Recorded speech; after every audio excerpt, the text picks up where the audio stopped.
Shalom, selamat sore, selamat malam Bapak Ibu yang dikasihi Tuhan. Mari kita persiapkan hati kita untuk kita masuk dalam ibadah Bible Studi pada hari ini, Kamis. Haleluya, haleluya. Kita angkat pujian, berikan ku hati takut akan dirimu. Berikan ku hati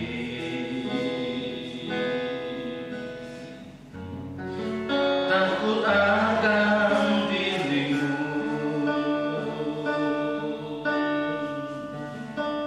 dengan sikap hormatku kepadamu Bapa.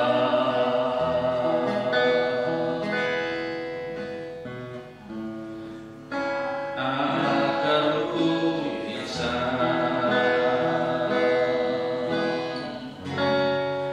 hidup tidak bercacat celah, sempurna seperti Bapa dan serupa dengan Yesus.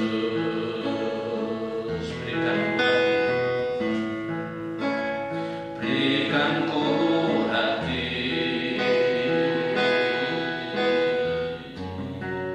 takut akan dirimu,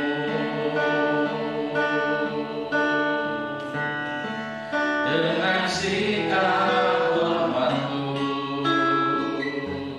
kepadamu Bapa. Agar ku bisa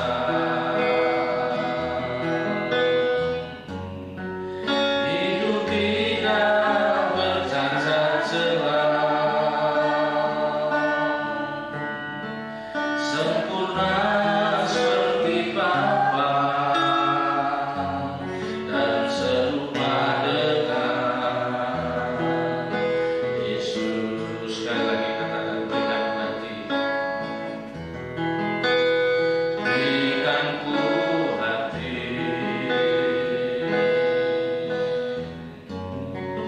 takut akan dirimu,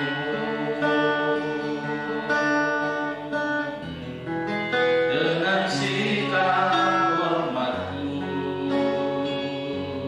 kepadamu Bapa.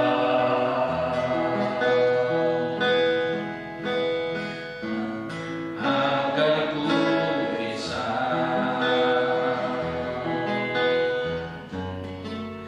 hidup tidak bercacat celah, sempurna seperti Bapa dan serupa dengan Yesus.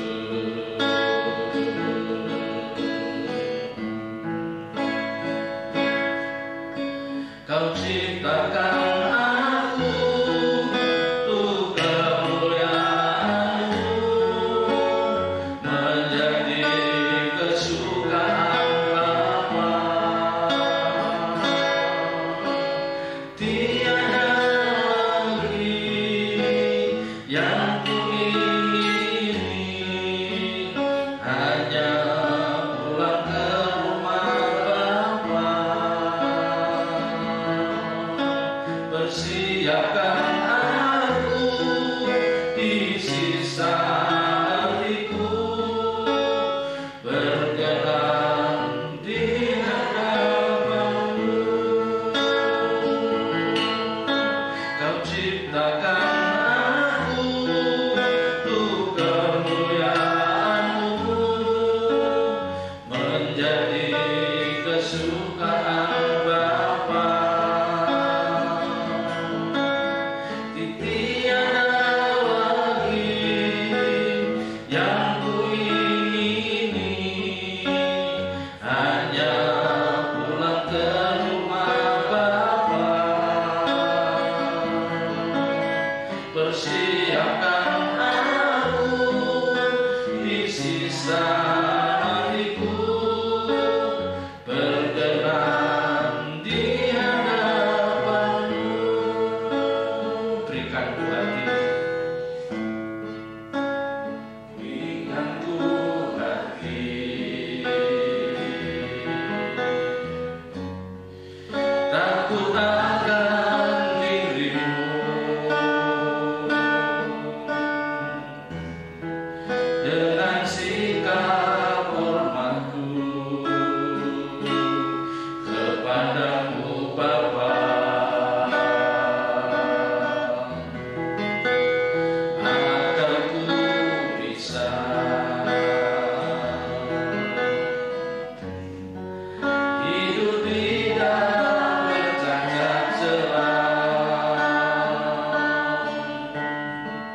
sempurna seperti Bapa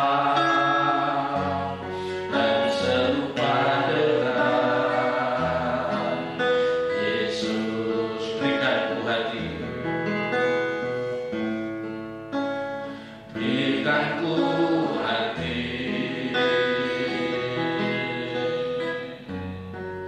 takut akan dirimu, dengan sikap hormatku kepadamu Bapa, agar ku bisa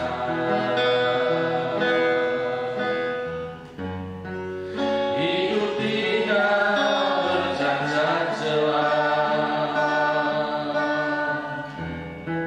sempurna seperti Bapa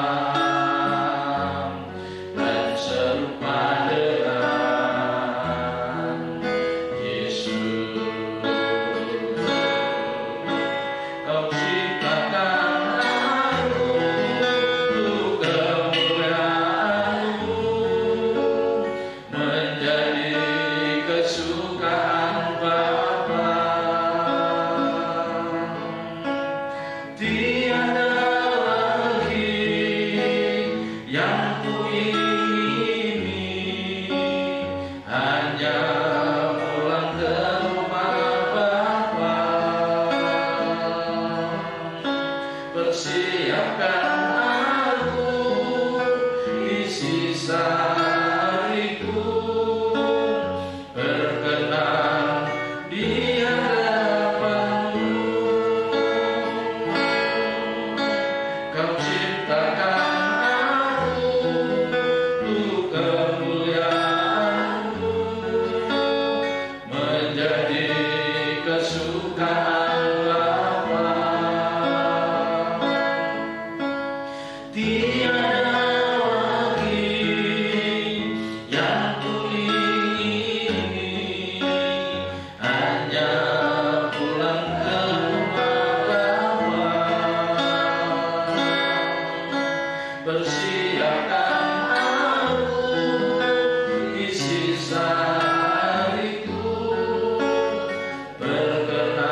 Kuatkan dan teguhkan kami ya Bapa. Kuatkan dan teguhkan kami untuk kami hidup dalam kebenaran firman-Mu, untuk kami hidup dalam penurutan akan kehendak-Mu. Berikan kami kekuatan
Taruh perkataanmu dalam mulut bibir hambamu, biar apa yang hambamu sampaikan itulah kebenaran firman yang keluar dari isi hatimu, yang akan menjadi berkat bagi banyak orang. Terima kasih ya Bapa. Roh Kudus urapi hambamu, Roh Kudus singkapkan kebenaran-kebenaranmu. Di dalam nama Tuhan Yesus Kristus kami menyerahkan jalannya pemberitaan ini dalam tangan kuasa-Mu. Haleluya. Amin. Silakan Bapak Ibu.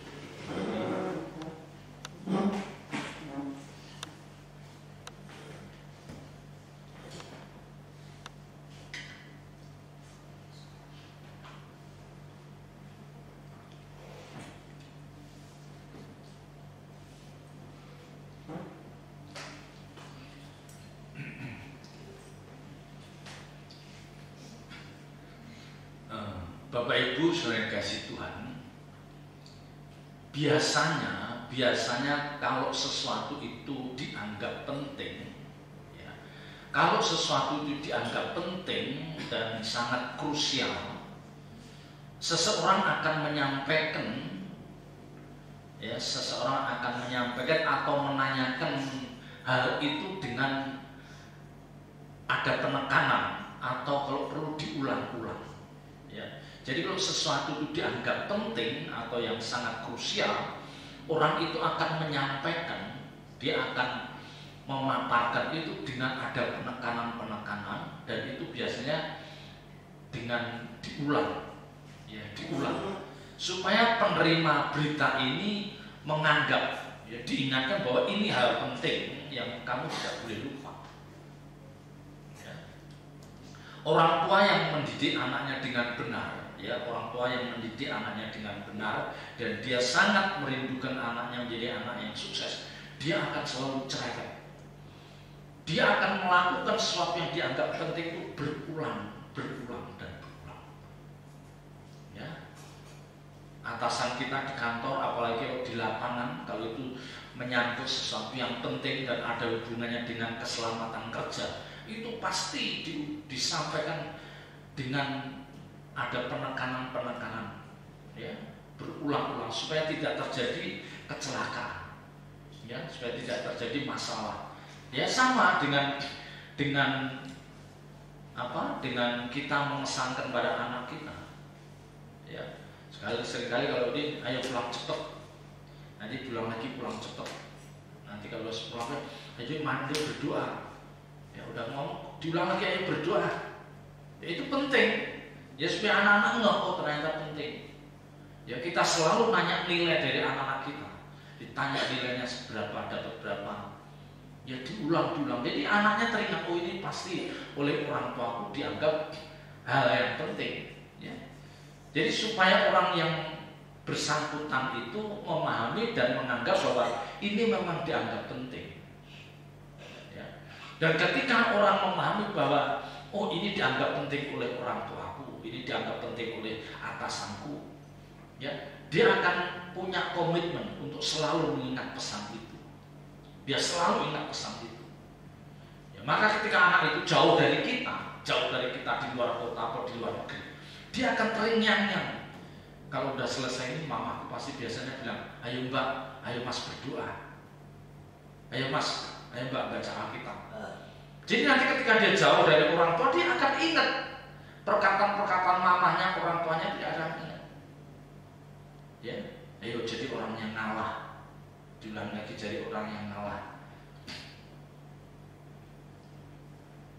Ya, jadi nanti ketika dia menghadapi berbagai masalah hidup ini, dia akan ingat pesan penting itu. Oh berdoa, oh membaca Alkitab, oh kita harus ngalah, kita harus sujud. Ya, ya ini pentingnya. Maka kalau Alkitab itu ada hal yang diucapkan oleh Tuhan Yesus sampai 3 kali itu dianggap penting, dan supaya orang yang diajak bicara itu ngeh, ya. Saya ngajak Bapak Ibu Saudara melihat di dalam Injil Yohanes pasal 21. Injil Yohanes pasal 21 mulai ayat yang ke-15 sampai ayat yang ke-19. Ya, Injil Yohanes pasal 21 mulai ayat yang ke-15. Sesudah sarapan, Yesus berkata kepada Simon Petrus, Simon anak Yohanes, apakah engkau mengasihi aku lebih daripada mereka ini? Jawab Petrus kepadanya, benar Tuhan, engkau tahu bahwa aku mengasihi engkau. Kata Yesus kepadanya, gembalakanlah domba-dombaku. Ya. Pertanyaan ini diajukan Tuhan Yesus kepada Petrus. Tuhan bukan tidak tahu bahwa Petrus itu mengasihi Tuhan. Tuhan pasti tahu Petrus ini mengasihi dia, mengasihi yang mulia Tuhan Yesus itu. Tetapi pertanyaan ini diajukan oleh Tuhan Yesus di hadapan para murid yang lain. Ya, di hadapan para murid yang lain, supaya para murid juga melihat bahwa pertanyaan itu sejatinya juga untuk kita. Ya. Dan juga Bapak Ibu Saudara dan saya, pertanyaan ini juga bukan buat kita, buat Bapak Ibu Saudara dan saya yang hidup di zaman kemurahan itu. Apakah engkau mengasihi aku? Ya. Petrus menjawab, engkau tahu Tuhan aku mengasihi aku. Ya, jawaban Petrus adalah jawaban standar. Ya, tentu Petrus mengasihi Tuhan. Tetapi ada kalimat yang mesti kita perhatikan, ya. Katakan, Simon anak Yohanes, apakah engkau mengasihi aku lebih daripada mereka ini? Di situ ada banyak murid-murid. Di samping, di luar Petrus ada orang-orang murid Tuhan Yesus yang lain. Dan Yesus katakan, apakah engkau mengasihi aku lebih dari mereka ini? Ya. Tentu Petrus pasti menganggap bahwa Tuhan sepertinya memasang harga. Ya, Tuhan memasang harga. Artinya apa? Kasih kita kepada Tuhan itu dibandingkan dengan orang-orang sekitar kita. Ya.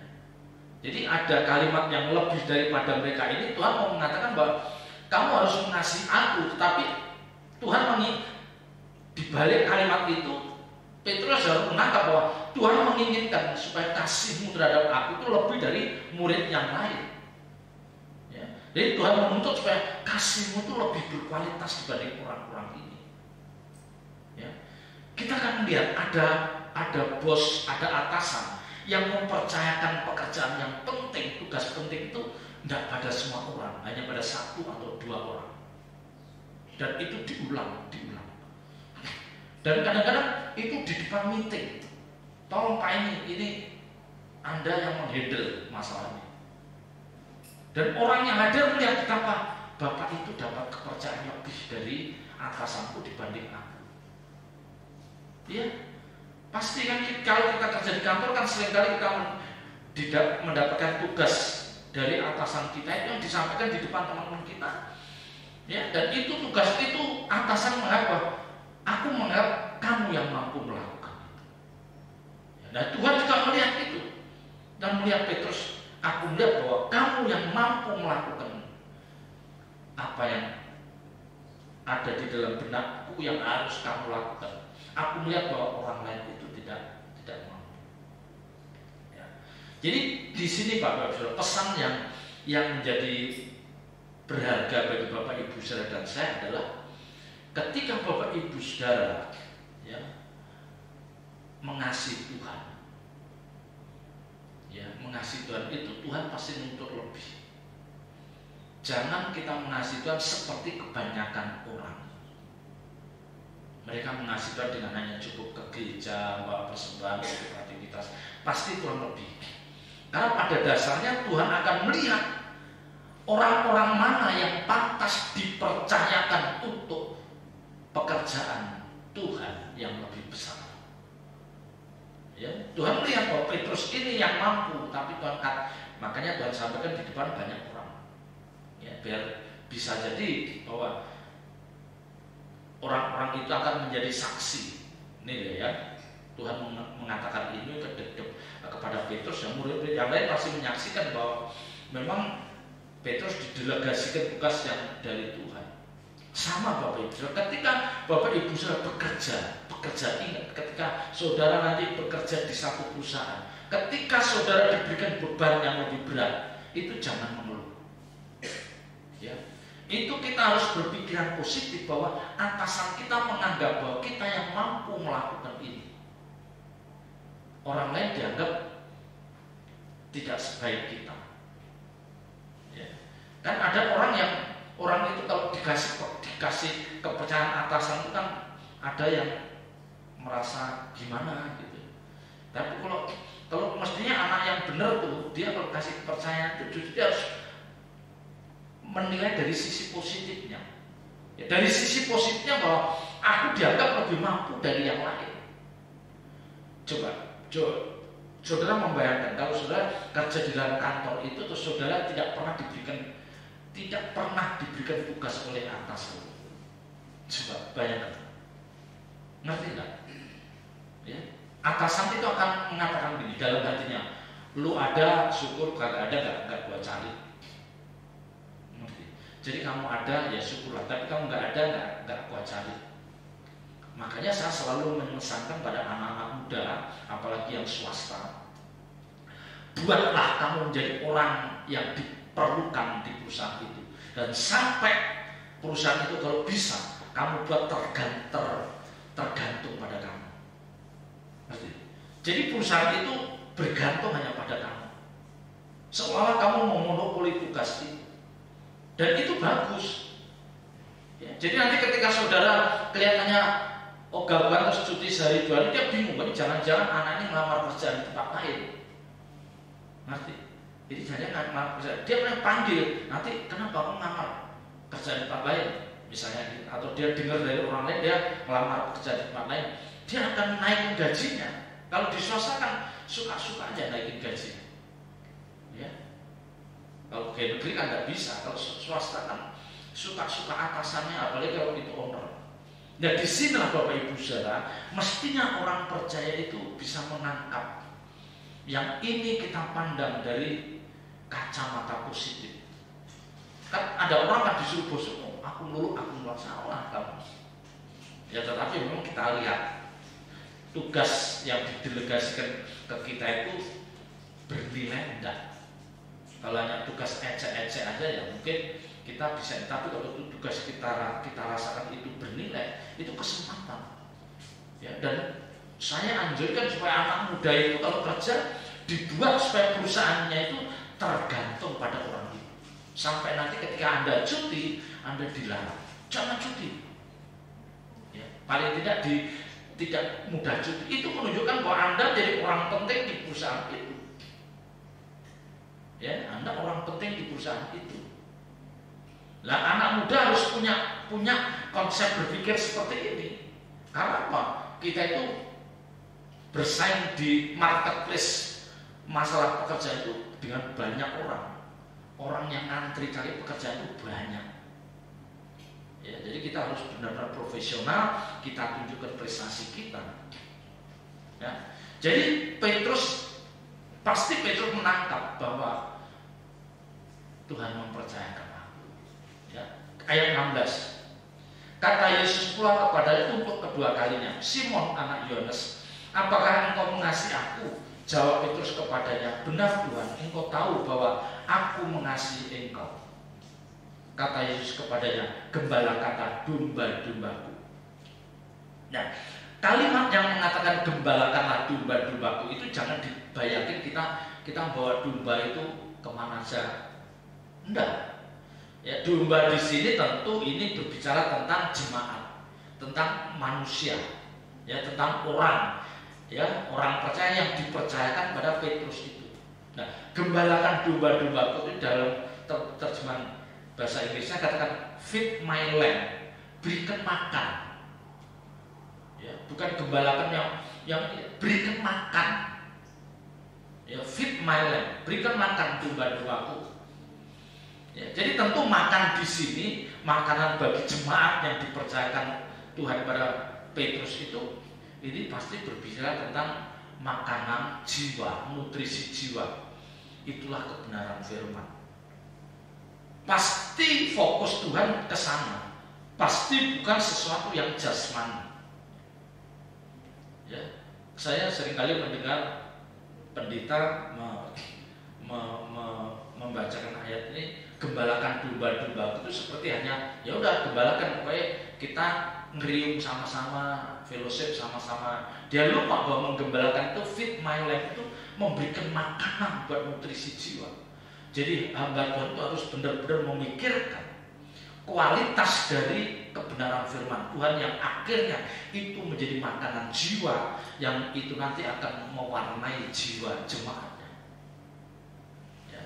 Jadi bukan hanya fellowship terus rame-rame kumpul ibadah bareng, nanti kegiatan kemana bareng, nanti ada acara, bukan hanya itu. Ya, ini berbicara tentang pendewasaan rohani yang itu dipercayakan pada dalam hal ini Petrus. Ya, karena Tuhan pasti ini saat Tuhan mau naik ke surga, berikan mereka makanan rohani. Ya, makanan rohani itu akan mendewasakan. Domba-domba itu, jemaat itu. Ya. Sekarang ayat 17. Ayat 17. Kata Yesus kepadanya untuk ketiga kalinya, Simon anak Yohanes, apakah engkau mengasihi aku? Maka sedih hati Petrus karena Yesus berkata untuk ketiga kalinya, apakah engkau mengasihi aku? Dan ia berkata kepadanya, Tuhan, engkau tahu segala sesuatu, engkau tahu bahwa aku mengasihi engkau. Kata Yesus kepadanya, gembalakanlah domba-dombaku. Nah, ini yang tadi saya katakan. 3 kali Tuhan Yesus bertanya kepada Petrus, ini pasti sesuatu yang penting. Ya. Dan di sini Petrus baru menyadari kita bisa membayangkan perasaan Petrus ketika Tuhan menanyakan hal yang sama sampai 3 kali. Sampai akhirnya Petrus seperti protes atau sedih, ya, dikatakan kan ayat 17. Maka sedih hati Petrus karena Yesus berkata untuk ketiga kali. Dia sedih. Ya, Petrus sedih. Dan tentu kesedihan Petrus ini disaksikan murid yang lain. Ya, di sini ada kesan bahwa ada kesan bahwa Tuhan meragukan kesetiaan Petrus. Jadi Petrus di depan banyak orang, aku ditanya untuk hal yang sama sampai 3 kali, seolah-olah Tuhan tidak atau kurang mempercayai aku. Ya. Malah Petrus merasa bahwa selama ini dia sudah all out bekerja untuk melayani Tuhan. Petrus merasa dia sudah melakukan yang terbaik untuk Tuhan, tetapi kenyataannya Tuhan seperti meragukan. Ya kan, kalau ini kan Petrus sedih itu kan gitu. Ya.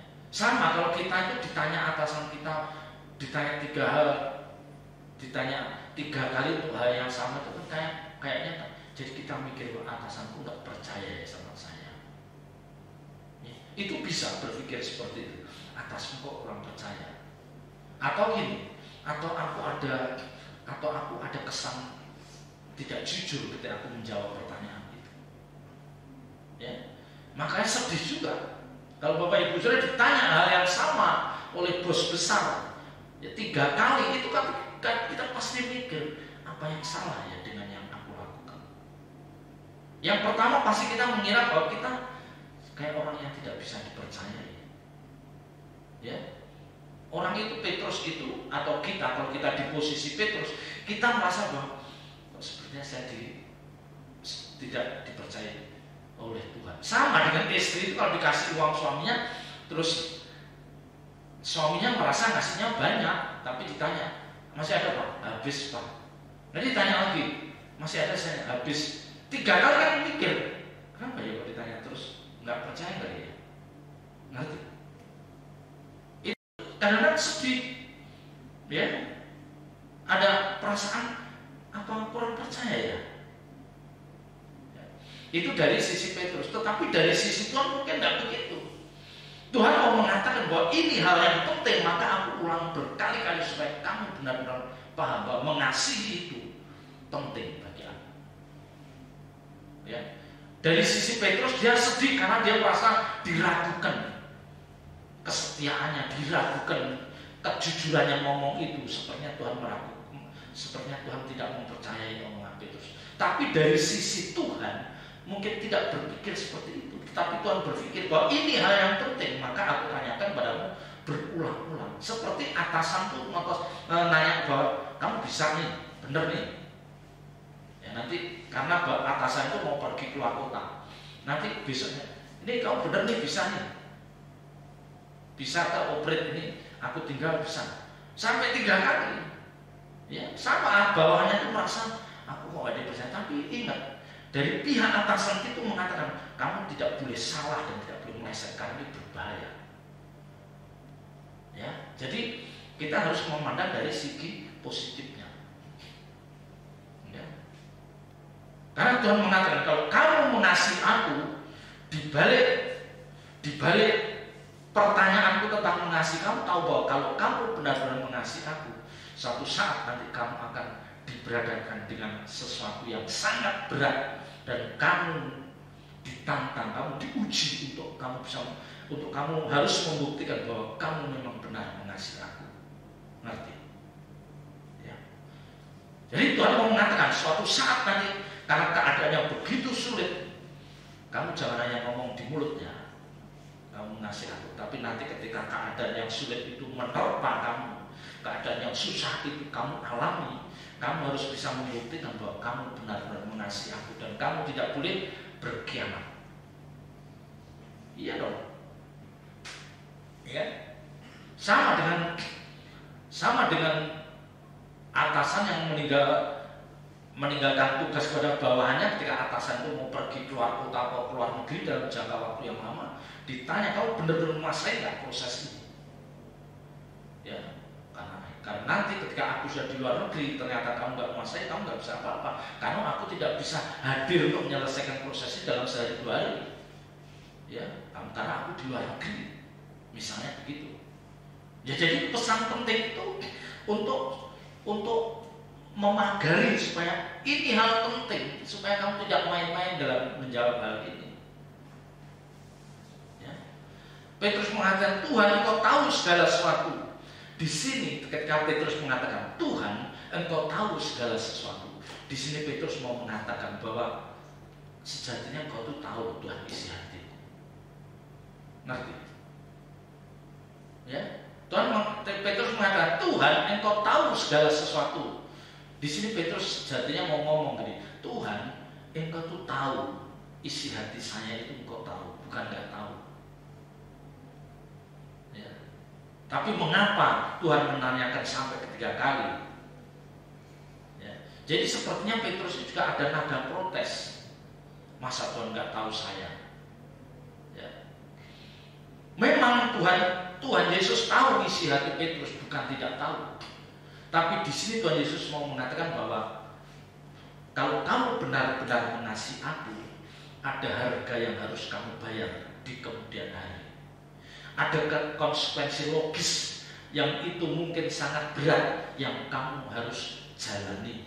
Karena kamu harus membuktikan bahwa kamu memang mengasihi aku. Ya. Ini tidak mudah Bapak Ibu saudara.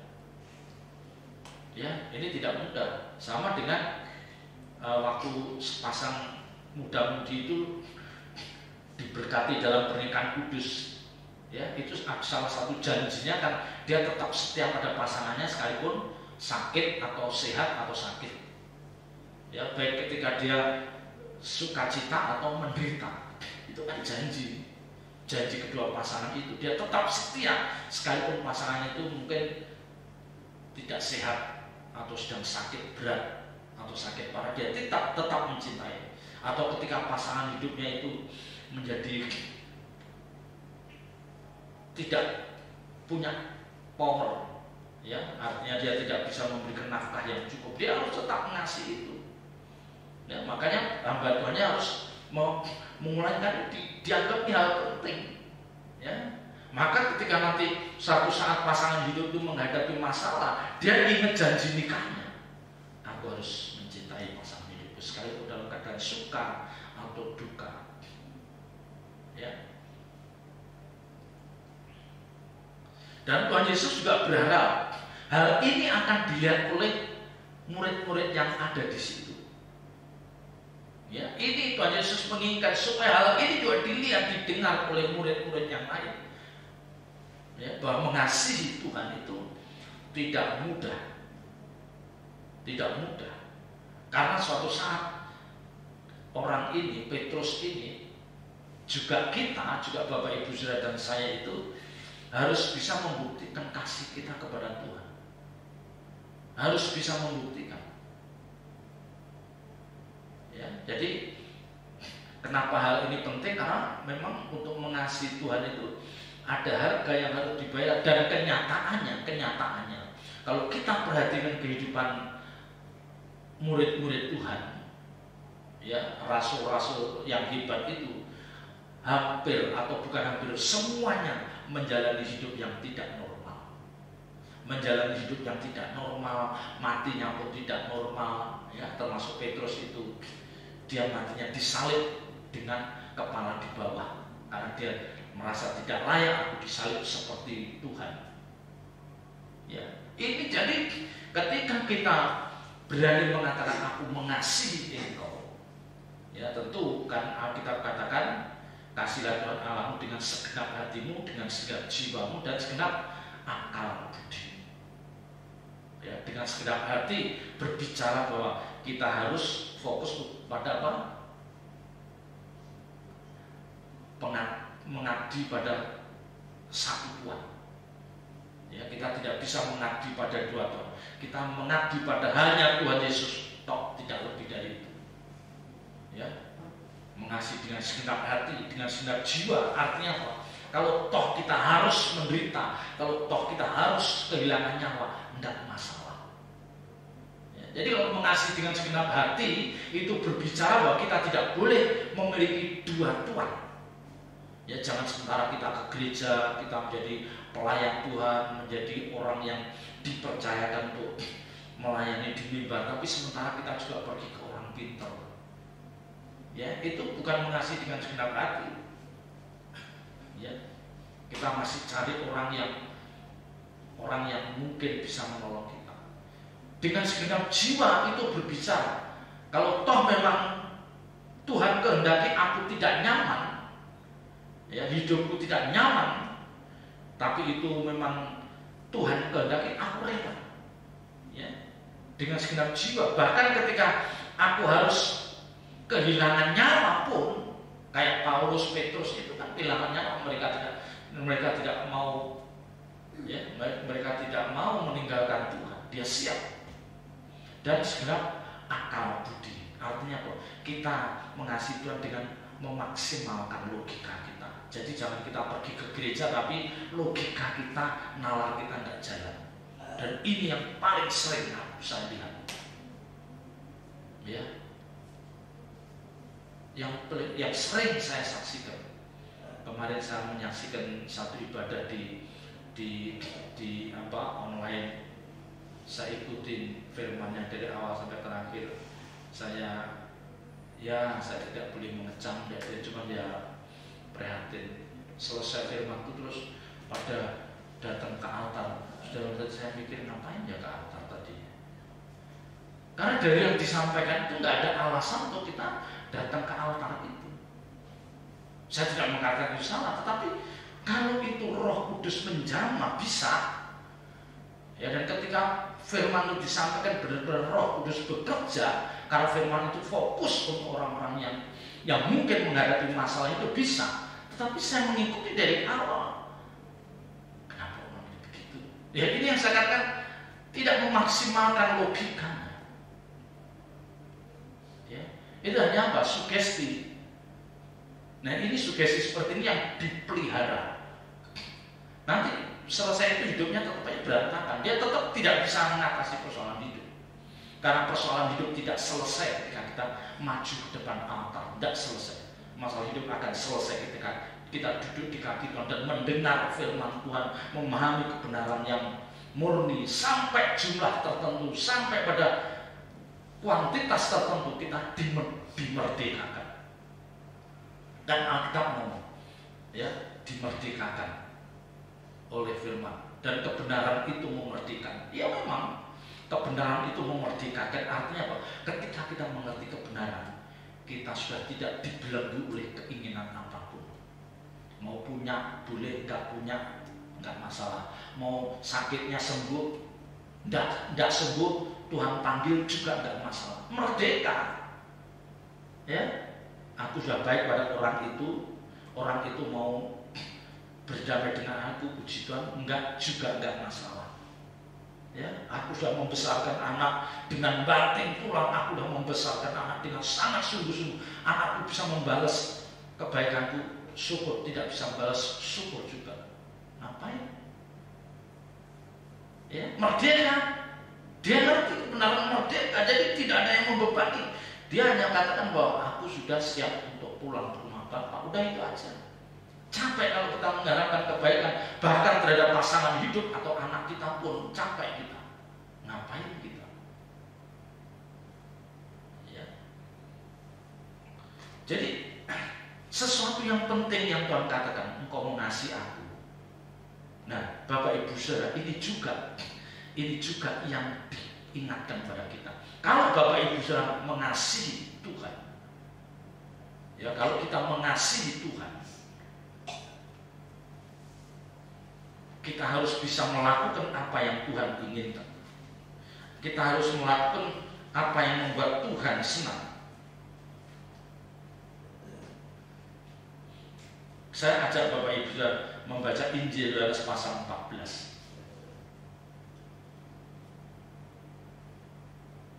Injil Yohanes pasal 14 ayat 15. Ini ayat sangat clear, sangat mudah dipahami, tetapi sulit dikenakan dalam hidup kita. Ya, Injil Yohanes 14 ayat 15. Jikalau kamu mengasihi aku, ingat, jikalau kamu mengasihi aku, kamu akan menuruti segala perintahku.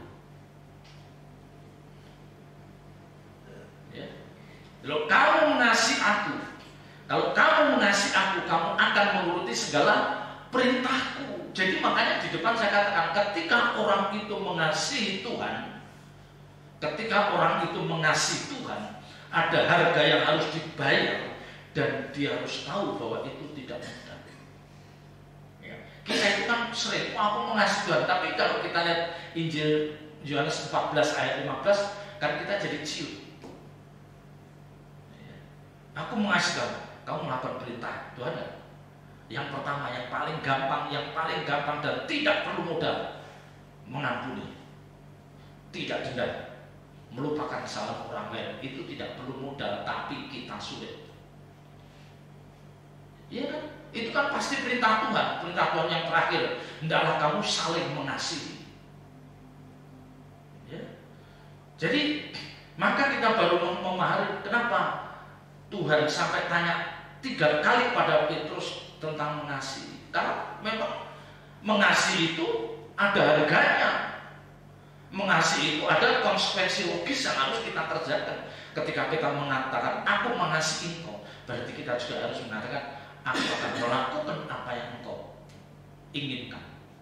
Aku akan melakukan apa yang engkau perintahkan.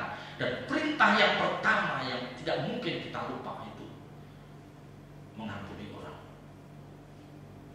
Itu yang pasti kita tidak lupa.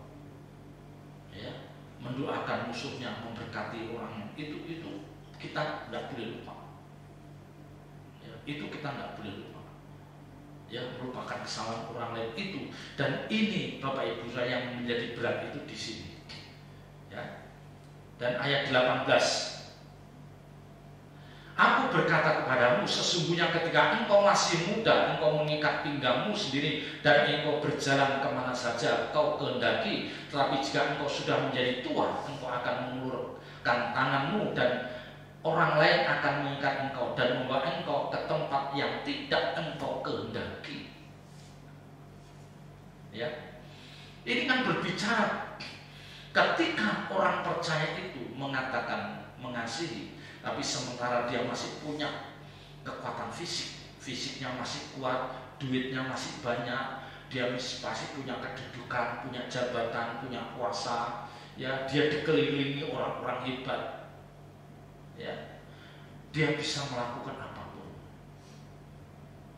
ya, dia bisa kamu bisa melakukan apapun, sementara kamu mengasihi aku, tapi karena kamu punya kekuatan. Ya, karena kamu punya kekuatan, kamu punya kemampuan, kamu dikondisikan seperti itu, kamu bisa melakukan apa saja. Ya, nah ini yang membahayakan di sini. Ya, kan sering kita melihat gitu.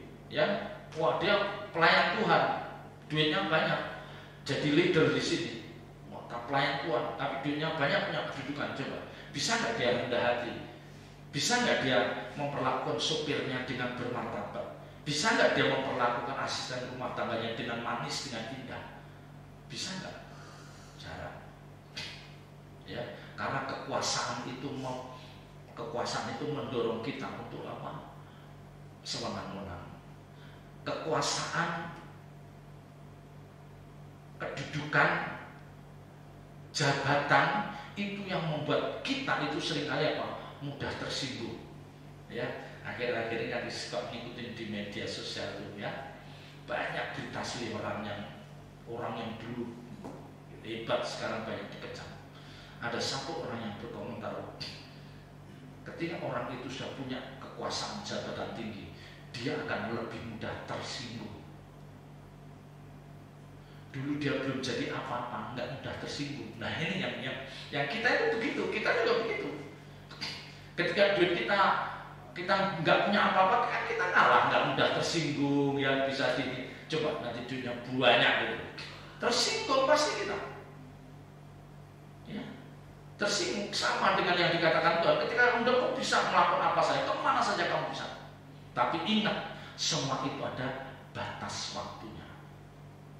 Yang kemarin pernah saya katakan bahwa ada orang-orang yang saat ini diizinkan Tuhan menikmati rupiahnya yang tidak terbatas, atau mungkin terbatas tapi berlimpah, dan dia merasa bahwa dia menikmati damai sejahtera dalam hidup ini karena ditopang oleh keuangan. Ingat, uang kita yang banyak, uang di tangan kita yang banyak kedudukan, jabatan yang melekat dalam diri kita, itu seringkali membuat kita merasa tenang, merasa sejahtera, tetapi saya katakan itu semu. Ya, itu semu. Karena apa? Orang-orang yang mendekati orang seperti ini kadang tidak tulus. Ya, mereka dekat ke kita, mereka mau ya kita perlakuan seperti ini, dia nggak tersinggung.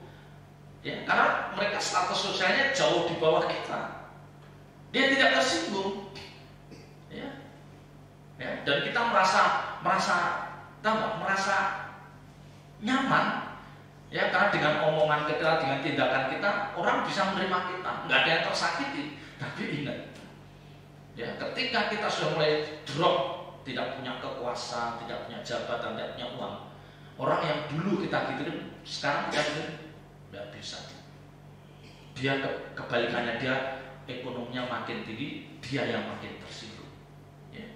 Jadi ketika Bapak Ibu saudara dalam keadaan yang posisi yang sangat diberkati, sangat powerful, punya jabatan, ya, kalau itu kita mengatakan bahwa aku mendapatkan damai sejahtera, tapi di damai sejahtera yang ditopang bukan oleh Tuhan, damai sejahtera yang bukan karena intimasi kita dengan Tuhan, itu semua. Tapi suatu saat, ya, suatu saat pasti Tuhan guncang. Ya, Tuhan hadirkan masalah, ya. Tuhan akan hadirkan masalah dan kita jadi kaget. Karena apa? Semua pesta itu pasti akan berhenti. Pesta itu akan berlalu. Ya, sehebat apapun kita, sekaya apapun kita, pesta itu akan berlalu. Ya, yang dulu kita melihat uang 5 juta, 50 juta itu kayak nggak bernilai. Nanti suatu saat kita lihat uang 500.000 itu bernilai banget. Ya. Atau mungkin memang tetap tidak bernilai, tetapi ingat, jasmani kita mulai turun. Ya, jasmani kita turun, kita sudah tidak punya jabatan, tidak punya kuasa apa-apa. Orang sudah mulai satu menjauh dari kita dengan berbagai alasan. Ya, ini maka dikatakan, tetapi jika engkau sudah menjadi tua, engkau akan mengulurkan tanganmu dan orang lain akan mengikat engkau dan membawa engkau ke tempat yang tidak kau kehendaki. Coba, nanti ada saatnya kita itu memang seperti tidak berdaya, ya, seperti kita hanya menanti, kita memohon belas kasihan orang lain, apakah itu anak, apakah itu menantu, apakah itu cucu, itu pasti. Karena pasti kita tidak mungkin bisa mandiri. Ya. Tetapi janganlah kita nunggu sampai seperti itu baru kita membangun intimasi dengan Tuhan, baru kita nurut dengan Tuhan. Jangan. Sebelum kondisi itu, jauh-jauh hari kita menjadi orang-orang yang taat. Ya, kita menjadi orang-orang taat, kita menjadi orang-orang yang sudah menemukan Tuhan secara lengkap dan dengan kalimat yang cukup lantang kita berani mengatakan, Tuhan, aku siap engkau panggil. Ya udah, mau ngapain lagi? Ya, daripada kita melihat orang dengan usia panjang banget tapi sangat-sangat menderita. Ya. Jadi ini Tuhan mau mengatakan bahwa akhirnya kita itu akan dibawa untuk mendekat kepada Tuhan. Tetapi ketika kita mendekat kepada Tuhan, itu jangan karena kondisi kita lemah, karena orang lain yang mendorong, tetapi sebaiknya diri kita sendiri yang membawa diri kita untuk kita mendekat dengan Tuhan. Ya, kita membawa diri kita ke sana. Karena memang semuanya itu akan berakhir, pesta itu akan berakhir, dan ini yang seringkali tidak disadari. Mereka seperti masih akan jadi orang hebat 100 tahun lagi. Enggak. Ya, enggak. Apalagi dengan kondisi sekarang ini, ya, Timur Tengah yang seperti itu, banyak ahli memperkirakan, waduh, ini kalau enggak ada yang bisa nyetop kondisi kondisi ini bisa perang dunia ketiga, ya ini dah tanda-tanda saja kita bisa betapa kita lihat betapa menyedihkan keadaan Timur Tengah khususnya Gaza. Ya, kita tidak bisa mengatakan si A yang salah, si B yang salah. Ya tinggal dari sudut pandang, dari kacamata apa kita memandang peristiwa itu. Ya, kita memandang peristiwa itu dari kacamata apa? Kalau kita memandang dari kacamata kemanusiaan, kita memang bisa sedih. Tapi kalau kita tahu sesungguhnya di lapangan, kita juga bisa memaklumi. Ya, jadi yang paling aman ya kita berdoa saja. Ya, kita berdoa, kita berkemas-kemas. Jangan-jangan memang ini adalah tanda bahwa zaman akan berakhir, kan kita tidak tahu. Ya, karena memang mungkin sudah dinubuatkan semuanya berawal dari Timur Tengah. Ya, ayat 19. Dan hal ini dikatakannya untuk menyatakan bagaimana Petrus akan mati dan memuliakan Allah. Sudah mengatakan demikian, ia berkata kepada Petrus, ikutlah aku. Ya. Jadi Tuhan mengatakan semua itu. Tuhan mengatakan semua itu supaya Petrus dan murid-muridnya itu menyiapkan hatinya, menyiapkan dirinya bahwa kalau kamu benar-benar mau mengasihi aku, ada saatnya kamu akan dibawa masuk dalam keadaan yang sangat tidak nyaman. Sama Bapak Ibu Saudara dan saya, sama dengan kita. Kalau kita mau serius berurusan dengan Tuhan, kita mau benar-benar hidup benar di hadapan Tuhan. Ya, yang seperti tadi katakan, kalau kamu mengasihi aku, kamu harus menuruti perintah. Nah, perintah Tuhan itu berat. Perintah Tuhan itu berat. Ya, tetapi kita tahu di balik beratnya perintah Tuhan itu, Tuhan pasti menyediakan upah bagi Bapak Ibu Saudara dan saya. Ya, Tuhan pasti menyediakan upah. Tuhan pasti sudah menyediakan sesuatu yang indah buat kita, orang-orang yang menuruti perintah Tuhan, yang menuruti kehendak Tuhan. Ya, jadi saya mengatakan pada sore hari ini bahwa mengasihi Tuhan itu penting, dan itu harus seperti termekai dalam hati dan jiwa kita. Aku harus mengasihi. Ya, dan di balik kata mengasihi itu kita harus ingat kalimat berikutnya. Kalau aku mengasihi, kalau kamu mengasihi aku, kamu harus menuruti perintahku. Nah, sekarang kita tinggal, tugas kita mencari tahu apa sih perintah Tuhan dalam hidupku yang bisa aku turuti. Itu. Ya, kalau kita mau mengasihi Tuhan, tapi kita tidak mau tahu tentang perintah Tuhan, ya itu sama aja bohong. Ya, kalau kita bilang mengasihi Tuhan, tetapi kita tidak ingin tahu perintah Tuhan untuk kita, kita tidak ingin tahu kehendak Tuhan untuk kita, kehendak Tuhan yang harus kita lakukan, kita tidak tahu dan tidak ingin tahu, ya kita tidak termasuk orang-orang yang mengasihi Tuhan. Kamu hanya mengasihi di mulut. Kamu mengasihimu itu dengan motivasi yang tidak benar. Jangan kita mengasihi Tuhan hanya karena kita membidik kuasanya. Jangan hanya kita mengasihi Tuhan, kita membidik pertolongannya. Itu tidak fair. Karena Yohanes 14 ayat 15 katakan, kalau kamu mengasihi aku, kamu harus menuruti perintahku. Ya, jadi tugas kita mengasihi Tuhan dan dibuktikan dengan keseriusan kita, kesungguhan kita untuk kita tahu perintah Tuhan bagi kita. Kita tahu kehendak Tuhan yang harus kita lakukan dan kita bisa wujudkan. Ya, dan ingat, ada saatnya nanti Bapak Ibu Saudara dan saya menjadi orang-orang yang tidak memikirkan apa-apa. Ya, ini ayat 18 kan katakan jelas ini. Ketika engkau masih muda, engkau mengikat pinggangmu sendiri dan engkau berjalan kemana saja kau kehendaki. Jadi ketika kita muda, seringkali kita menuruti keinginan daging, kemanakah kita melangkah, itu kita ikuti. Ya, engkau berjalan kemana saja kau kehendaki. Tetapi jika engkau sudah menjadi tua dan kita semua akan menjadi tua, maka kita menjadi orang-orang yang akan tergantung pada orang lain. Kita dibawa ke sana ngikut, dibawa ke sini ngikut, ya. Tetapi sebelum kita benar-benar menjadi orang yang lemah, yang secara fisik lemah, kita sudah membangun intimasi dengan Tuhan. Kita sudah menemukan Tuhan dan kita membangun intimasi dengan Dia. Ya, selamat berjuang dan Yesus memberkati. Haleluya.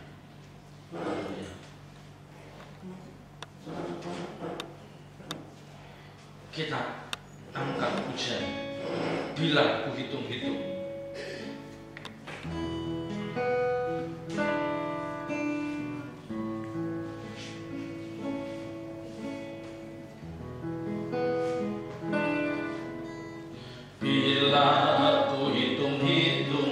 segala berkat-Mu Tuhan, tak terhitung, tak terkira, semua yang telah Kau beri, ku naik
kepada setiap kami.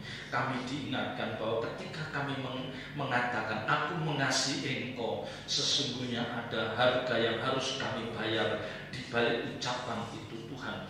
Karena kebenaran firman-Mu katakan kalau kita mengasihi Tuhan, maka kita pun harus menuruti segala perintahnya. Dan itu tidak ringan, itu tidak mudah, itu perlu perjuangan, dan itu perlu keseriusan dari setiap kita. Olehnya biarlah dengan kebenaran firman ini kami mau terus berjuang untuk kami menggali, kami ingin tahu lebih banyak apa yang Kau kehendaki dari hidup ini, dari hidup kami ini, yang harus kami lakukan. Jangan orang mengatakan mengasihi Tuhan tetapi dia tidak ingin tahu apa yang dia tidak ingin tahu kehendak Tuhan yang ditaruh dalam hidupnya. Jangan. Kalau kita mengatakan kita mengasihi Tuhan, maka kita harus berjuang untuk kita mengetahui apa yang Tuhan inginkan dari hidup kita, apa yang Tuhan inginkan untuk kita lakukan, dan kita menunjukkan bahwa kita adalah orang-orang yang taat, kita adalah orang-orang yang melakukan perintahnya. Terima kasih Bapak, terima kasih meteraikan firman-Mu dalam setiap hati kami dan ajar kami melakukannya. Hamba-Mu menyerahkan sidang jemaat GSKI Alitia Manggis, juga saudara kami yang setia mengikuti ibadah streaming ini. Kami menyerahkan saudara-saudara kami dalam tangan kasih-Mu. Bapa, kiranya Engkau memberkati hidup mereka semua, memberkati anak cucu menantunya, memberkati pekerjaannya, memberkati usahanya. Apapun yang mereka kerjakan akan menjadi berhasil, dan biarlah ini semua untuk kemuliaan nama-Mu. Kami menyerahkan bangsa dan negara kami dalam tangan kasih-Mu. Pakai Bapak Presiden, Bapak Wakil Presiden, dan seluruh pejabat tinggi negara. Kiranya Tuhan Engkau memberikan beliau ini kemampuan untuk bangsa ini ke depannya menjadi lebih baik lagi. Terpuji nama-Mu kekal selama-lamanya. Bapak Ibu sering kasih Tuhan, angkat kedua belah tangan saudara. Terimalah berkat yang dari Allah Bapa. Kekasih-kekasih Tuhan, biji mata Tuhan, terimalah berkat-berkat surgawi, berkat jasmani yang dari Allah Bapa. Cinta kasihnya yang kekal dari Tuhan Yesus Kristus, dan dalam persekutuan kuasa Roh Kudusnya mulai saat ini sampai Maranatha. Tuhan menyertai perjalanan hidup Bapak Ibu saudara. Dalam nama Tuhan Yesus Kristus kami berdoa dan mengucap syukur, dan semua yang percaya katakan amin.